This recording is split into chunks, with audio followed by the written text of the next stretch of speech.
It's time for the Volquest podcast, where we dissect the biggest news items of the week.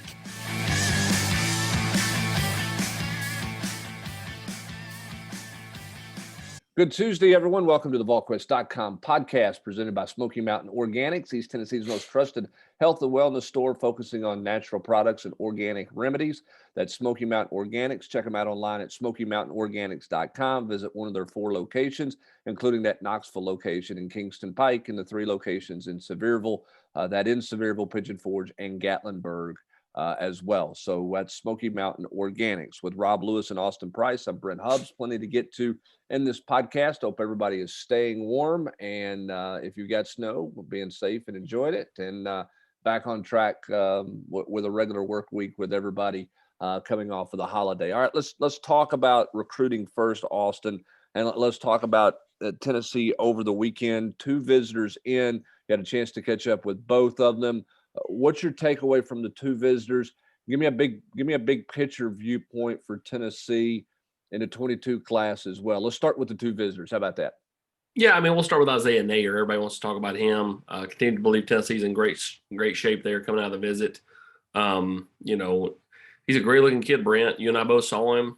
I mean, he's a legit 6'4", and 200 and almost 10 pounds. So, I mean, you're getting somebody that's, physically going to be able to come in and play in this conference right away. And I think is a huge get for Josh Heupel and company. And we'll see what they do with anybody else at the receiver position, if they go on Brew McCoy or not. We'll see what they do at the running back spot. Does Tennessee take a look at, a guy or 2 out there? And then we'll switch gears to Ahmad Moten. Another good-looking kid.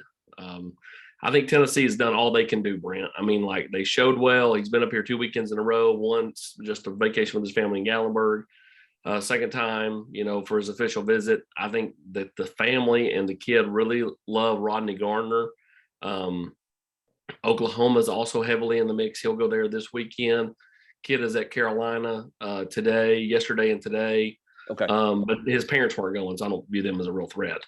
And then Miami. I think Tennessee and Oklahoma are definitely heavily in it right now. How much does that last visit to Miami sway things? He said that it got switched around because that was the only weekend he could go to Miami, for whatever that's worth. So, is what it is. But yeah, it seems like a good again. Tennessee's done is all they can do. That's the best way to put it. Like, you couldn't do any better than they've done. Sometimes you just have a non-winnable recruit, and that might be Ahmad Moten. You've done as well as you can do. Yeah, it's set up well for Miami. It would appear with them getting the last visit, but we'll certainly see what happens with that. Back to Nayer, Austin, and Rob, jump in here too. I mean, I think that one. I think getting an outside receiver, for all the talk of transfer stuff about, and they need help at a lot of positions, but when you look at it, I think outside receiver was as big of a priority as any position in the transfer portal for Tennessee when you look at this offense. I'm not saying this offense is bad if you don't have 3 quality receivers, but I'm telling you right now, if you don't have 2 legit outside threats, Rob, this offense changes dramatically to me in terms of what you can do. They had to replace Peyton with an impact guy. And I think they probably improved. I mean, just based off, you look at Nayer's numbers at Wyoming. I mean, I think they got better there. And size.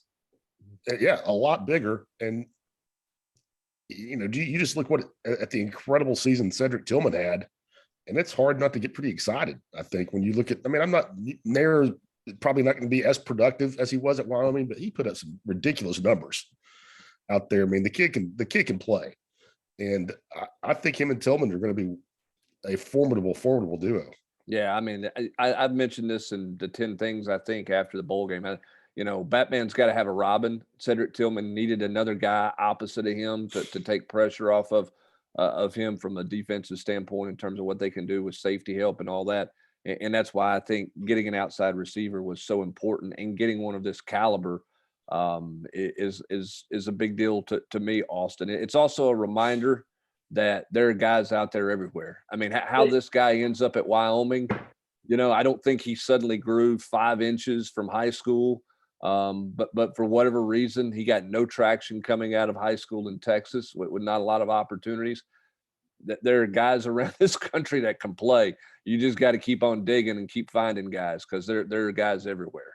Well, you and I talked about that on Sunday when we saw him. Like, okay, he didn't go to Texas or Texas A&M or even Baylor, who's had a lot of success in the last decade or so.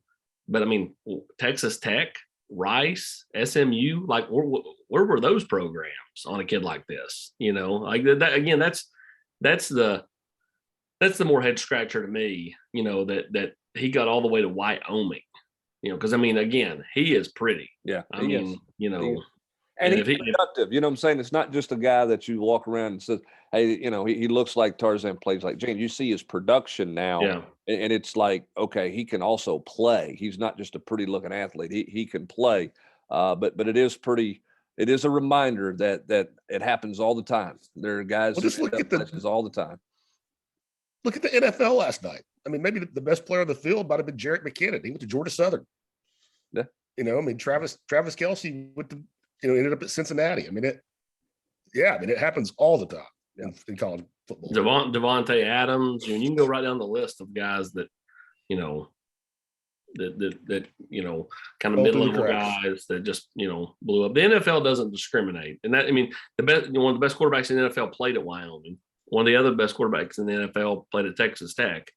I mean, you can find good players in a lot of different places. That's why I think in a lot of ways going and getting big fish, small pond is almost better than trying to go find a guy that maybe was heralded out of high school who's not done anything at said institution.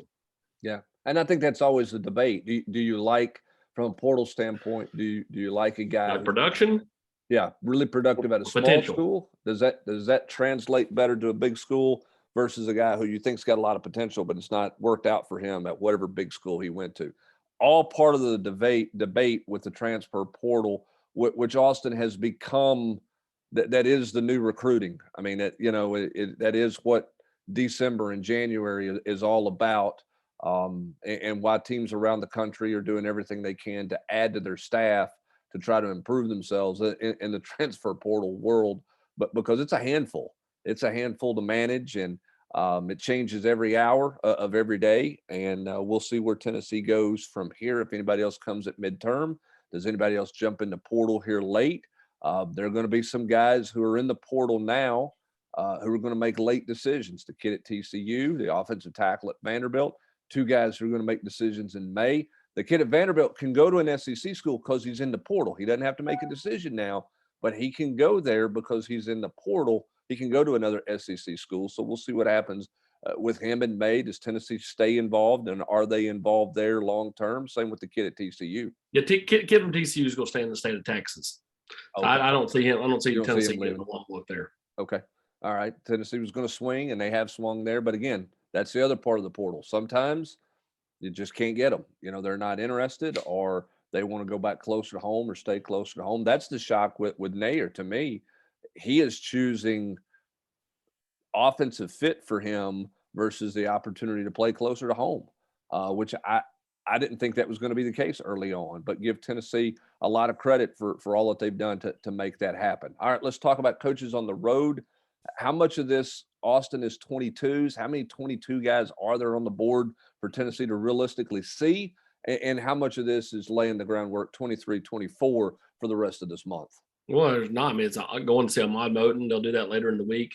Tennessee's seeing Jason Jenkins, Monday night and Tuesday morning, one of that area. And he's the defensive end from New Jersey. Yeah, depend on the weather.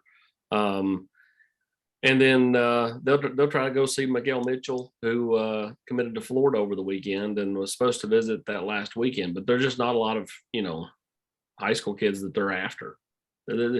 Tennessee would rather swing in the portal, but again, because of numbers and stuff and kind of one for one, they can't swing too hard on guys that can come in right away. And we're getting late in the month on guys getting anywhere for the spring semesters as well. So visitors this weekend, this is going to be about Junior Day this weekend, right? Yes, all junior days, except for maybe James Pierce. James Pierce, I think, may take an official visit this weekend. He has not officially visited Tennessee, so I think they may knock that one out this weekend. But yeah, junior days on Saturday, or junior day on Saturday, is kind of the the target goal this weekend. Yep, and we had a bunch of names in the war room last week. We'll follow that up with more names this week and clean up what names of those guys who may or may not end up being able to come in. There'll be several in-state guys in town, which is important for Tennessee to have in as well. So that's the lay of the land in recruiting. What do you make of Bill High, the hire of Bill High? Billy High? Billy High, yeah. Obviously very well thought of over in the state of North Carolina. And so I think it just continues to add to Tennessee's off the field staff. I think it's a huge positive. Is it going to make the difference in going from number 15 to number 9 in the class rankings? No, I don't think it's going to have that kind of impact. But again, when you have quality eyes doing scouting, whether it be transfer portal or high school, I think that only helps. He's got established relationships. Again, he did a nice job at Auburn, did an even better job at North Carolina. And again, Billy handles himself well. He's, went to Tennessee. He's from Knoxville. I think, Hype's done a really nice job when you think about Brandon Lawson, Trey Johnson, Scott Altizer, Billy High, of having Tennessee guys. There might not be a Tennessee guy on staff as far as on the field coaching, but there are plenty of Tennessee guys behind the scene that understand the makeup of the school and what it takes to recruit here to Knoxville. And the bottom line also, Rob, is you just have to have bodies. I mean, and that's something I think Josh Heupel has made clear to Danny White. To keep up with the Joneses, you've got to have as many eyes as possible out there. But because recruiting is changing, it's a different deal than it used to be. There's so many different variables now to manage. You just really can't have enough eyes out there helping coaches in the process. Start so young, with the kids, you get them on campus so much faster. Whereas you didn't have to make, golly, however, when you started doing this, you didn't have to make a kid a priority and probably till his senior year. September senior year, And now you probably need to make sure that, if it's a big time player, you probably need to make sure that kid knows that he's at the top of your board in junior. In September is junior year, if not the summer before his junior year. Yeah, I remember it's a big deal if Tennessee offered somebody in the summertime. That was a rarity. Now that's going back to the 90s. That's dating myself as old as I am, which is old as dirt in the recruiting world. But you really didn't start recruiting anybody till September, and that's just it's different. And you've got to you got to go fast, man. You got to be on top of everything at every. You have to evaluate sophomore tape now, where I bet they didn't think about doing that 15 years ago. They might watch some, but they wouldn't be evaluating it. Deciding whether or not are we going to offer this kid based off what we see from him before he's got his driver's license. Yep, that's exactly. And then you throw in the transfer portal in the world that's created in December and January. All the help you can get there is certainly of a must for every school out there, and that's obviously the case with Tennessee as well. All right, speaking of must, it feels like this is a must week for the Tennessee basketball team. Rob Lewis in Nashville to take on Vanderbilt, then at home to take on LSU. This is a team that quite frankly is a head scratcher right now. They did not travel their defense to Lexington, Kentucky to take on the Wildcats, and wasted a day where they shot the basketball well and didn't capitalize on it there. Where in the world is this team mentally right now, Rob? I don't know. I don't have an answer. I don't think the guy making $5 million a year to coach them has an answer either. They look, that was as bad of an effort defensively as I can remember seeing from them since Rick got here. Kentucky was hot, that kind of stuff happens, but man, they were just poor. And you mentioned it was their best offensive day, maybe of the whole season. Considering the competition, they shot 54% from the field, had their highest scored SEC game, and still got beat by 30. I don't know where to start. Fulkerson plays 20 minutes and doesn't get a rebound. I can see maybe not getting a point. Maybe you don't shoot it well. Maybe it's a tough matchup. But to not get a rebound, same for Olivier. I mean, I've never seen anything like that where your two starting front court guys don't pull down a rebound. That's incredible. The defense out front, I know Kennedy's a young guy, but I mean, 49 points combined from Washington and Wheeler. That's unacceptable. I mean, they could lose if they play like that on defense. They'll lose at Vanderbilt tomorrow night or tonight. We're recording this on Monday. Yeah, I mean they've got to find a defensive edge in a hurry. They got to find some kind of edge period in a hurry. And I mean who brings that? I mean how do you generate that? I know Rick Barnes, put some of it on him after the game against Kentucky and took ownership in it, and was asked about Brandon, talked about that situation a little bit, and this, that, and the other. I mean, what is the string left to pull? Here's the most concerning thing I've heard in the last 48 hours coming out of the Kentucky game. Somebody close to the program told me the guy who was most vocal in the locker room after the game on Saturday was Jemai Meshack. That's not good. A freshman who played did he even play 10 minutes? I mean, everybody on that team, like Josiah is probably the most well-liked guy on that team, but he's not getting in somebody's grill, like Grant would or Admiral would. Everybody respects the heck out of Santiago, but he's not that kind of guy either. I mean, everybody respects how hard he works, what he puts into it. I'm not saying Tennessee doesn't have any bad kids on the team, but I don't know that they have any really the kind of strong leaders they need to really dig their heels in and turn a situation around when it's going badly. Well, I think they've got to change up the lineup. I don't care. Rick and everybody can bellyache about nobody being ready and this guy not ready. But I mean, if you're not getting anything, as you just pointed out of John Fulkerson, and listen, I'm not gonna hate on the kid. The kid may have no energy coming out of the COVID stuff. You just don't know. I mean, it hits everybody differently, and it is what it is.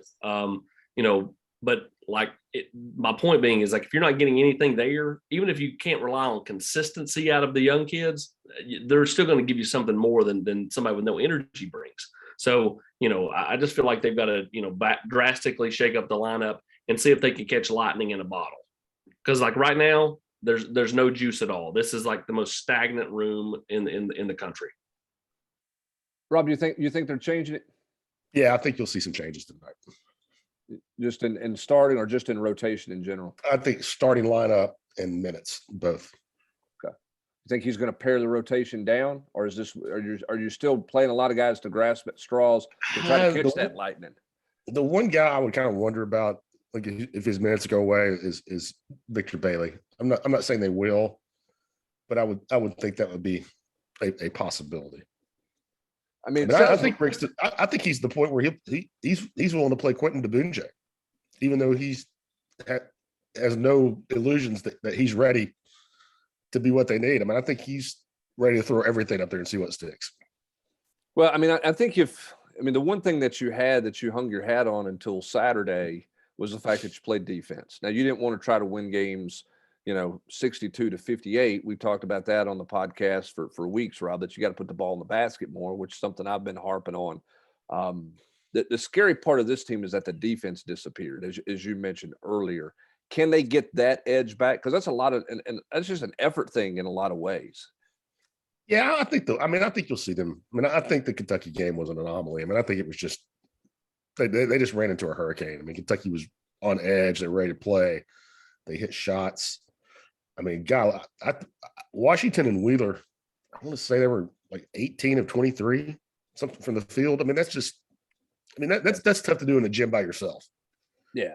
I mean, that's not going to happen a lot of nights. It was insanity, but at the same time, too, I mean, the blow-bys, I mean, Tennessee was opening up the lane like it was the Autobahn in Germany. Just drive as you will at times. I mean, it just felt like that there was no resistance on the perimeter, and this team does not play. They don't have a rim protector who's gonna clean up everything for you if you get blown by. I mean, and they got blown by a lot. Somebody at the game sitting on the floor told me that Kentucky's assistant coaches, anytime Kennedy was isolated with with a ball handle at the top of the key. They were just screaming at the guy, drive him. And the Coach Barnes' hope and Tennessee's hope is that, he was embarrassed and learned from it. Yeah, we'll see. Certainly, he's got to be better. This whole team's got to be better. I think Rick Barnes has got to be better too. I mean, you got to manage the game a little differently, right? I mean, things can get away from you if that's a slow start tonight or on Saturday. I mean, don't you have to be quicker with a timeout, quicker with a substitution, so that the thing doesn't get away from you? If you don't like the body language. I honestly don't think anything mattered on Saturday. But yeah, I mean, when you're 2-3 and have looked as bad as they have the last 2 Saturdays, yeah, I mean, everybody has got to be better. They're 2-3, and their 2 wins are just kind of, you know what I mean? Like that's the. I think that's the panic from Tennessee. Their 2 wins are just kind of. Their best game at SEC play was the loss to Alabama. Yeah, Fulkerson and Kennedy. Yep, that's the best they've looked. And it's not even close. To me, it's not even close when you look at those games. So, can this team find themselves to be the team that they were when they beat North Carolina, when they beat Arizona, when they played Arizona or played Alabama without 2 of their better players? We'll see. But as Rick Barnes said, something is off and something is amiss, and we'll see if they can find it tonight as they take on Vanderbilt in Nashville. And then, of course, a difficult matchup with LSU. I just think LSU is a bad matchup for Tennessee athletically. I think Tennessee will have to be really good, really special on Saturday. LSU is really good on defense. They create a lot of chaos for you. I think their length is a real hard matchup for Tennessee, but we'll see what happens. First and foremost, Tennessee's got to take care of business against Vanderbilt because, Rob, they'll shoot it well enough to beat you in that gym if Tennessee can bring some defense. Scottie Pippen Jr., watch that Kentucky tape. You don't think he's licking his chops? Well, yeah. I mean, if you're playing Tennessee right now, you're going to run ISO and create, an isolation situation on the wing or at the top of the key and see if Tennessee is going to resist it and provide some resistance to the rim, which they did not show against Kentucky. So we'll see what happens with that. We'll also see what happens with Tennessee on the recruiting front. We'll continue to bring the latest to you in recruiting, also following the transfer portal as well. Does anybody jump in that Tennessee has some interest in? You never know. That door is not closed and is not ended. And we'll see what happens with school starting next week, who all enrolls, make sure there's no other transfers that at the last minute jump in and decide to enroll at Tennessee. It's always changing, Austin, when you look at it. I mean, it literally is an hour by hour kind of feel when you bring in the transfer portal stuff. And then obviously we'll have coverage at Junior Day as well. Yeah, I mean, 100%. Like it's always fluid. Guys, Tennessee are looking at, change by the day. I mean, they might double back and do a second deep dive on a kid that they looked at a few weeks ago and didn't go on.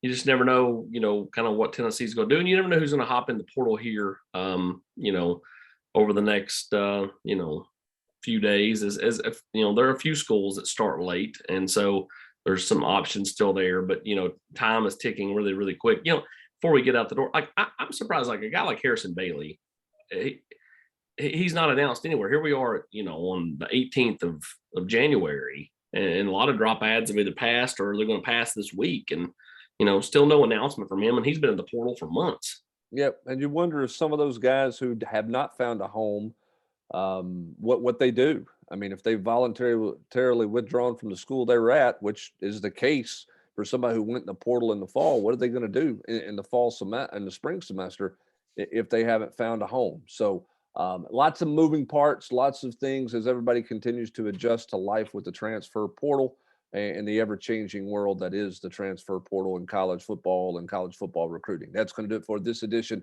of the podcast presented by Smoky Mountain Organics. For Rob Lewis and Austin Price, I'm Brent Hubbs. Thanks for joining us. Have a great rest of your Tuesday and be safe out there.